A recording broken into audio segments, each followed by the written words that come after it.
अगर आप भी चाहते हैं कि मैथिली स्टार अनिल यादव और बंशीधर चौधरी, विक्की राजा, धर्मेंद्र निर्मलिया और ऑल मैथिली सिंगर का सॉन्ग सबसे पहले आप तक पहुंचे, तो हमारा आस्की म्यूजिक को लाल बटन को दबा के चैनल को सब्सक्राइब जरूर करें और साथ में बेल आइकन को दबाना ना भूलें।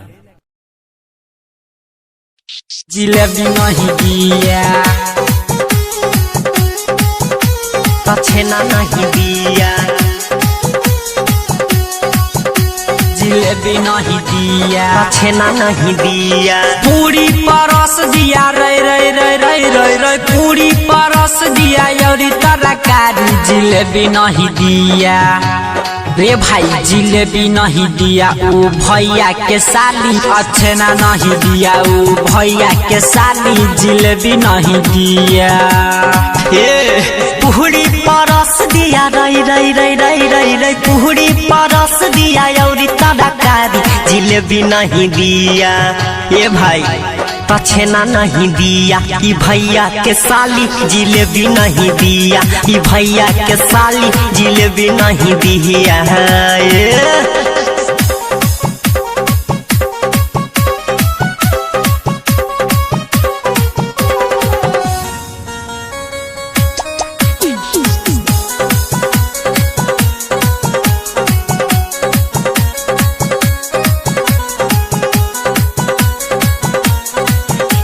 मंगला पर छौरी देखाब है चाटा, चीनी बिना दही लागो है खाटा,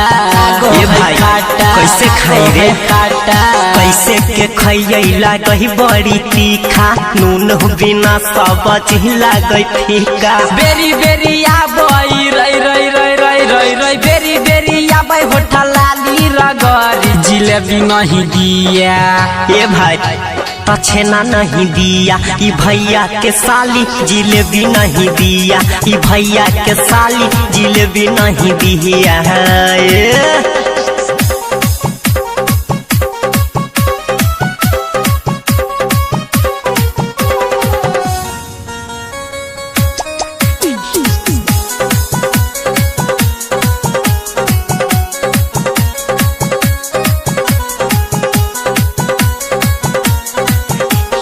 चढ़ल है छौरी के भाई जवानी, राइटर राजेश रमन जी न मानी, रमन जी न मानी, रमन जी न मानी, बेरी बेरी करही छेड़ा खानी, निर्मल बिनही के देहबा है गारी, मंतस मनीष से रई रई रई रई रई रई, मंतस मनीष से करे रंगादारी, जिलेबी नहीं दिया,